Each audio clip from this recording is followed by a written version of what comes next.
गो first के दिल्ली से गुवाहाटी जा रहे हवाई जहाज की विंडशील्ड में बीच आसमान में क्रैक आने की वजह से उसे जयपुर डायवर्ट करना पड़ा।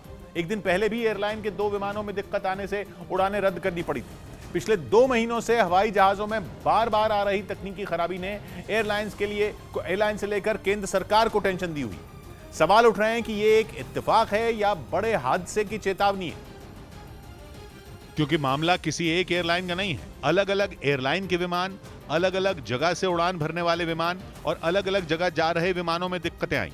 आशंका जताई गई कि कोरोना काल में 2 साल तक हवाई जहाज जमीन पर खड़े थे।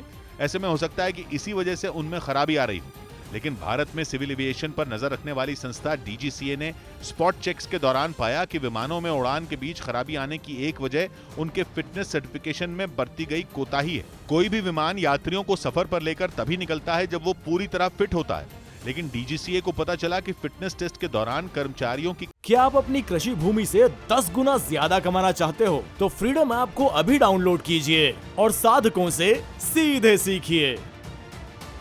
कमी और विमानों में किसी डिफेक्ट की मौजूदगी का सही तरह पता न लगा पाने की वजह से हवाई जहाजों को ग्रीन सिग्नल दे दिया गया और बीच सफर में ही उन्होंने दम तोड़ दिया। यही नहीं, डीजीसीए ने यह भी पाया कि MEL यानी मिनिमम इक्विपमेंट लिस्ट के तहत विमान उड़ान भरने के लिए रिलीज किए जा रहे हैं, जिसका मतलब यह होता है कि अगर किसी विमान के कुछ उपकरण काम न भी कर रहे हो तो भी उनके रिपेयर तक एक तय वक्त के लिए हवाई जहाज को उड़ने की इजाजत दे दी जाती है। लेकिन प्लेन उड़ाने वाली कंपनियां इस प्रावधान का धड़ल्ले से फायदा उठा रही थी। इसलिए डीजीसीए ने मामले को गंभीरता से लिया और 28 जुलाई तक सभी एयरलाइन को ये कमियां ठीक करने का निर्देश दे दिया।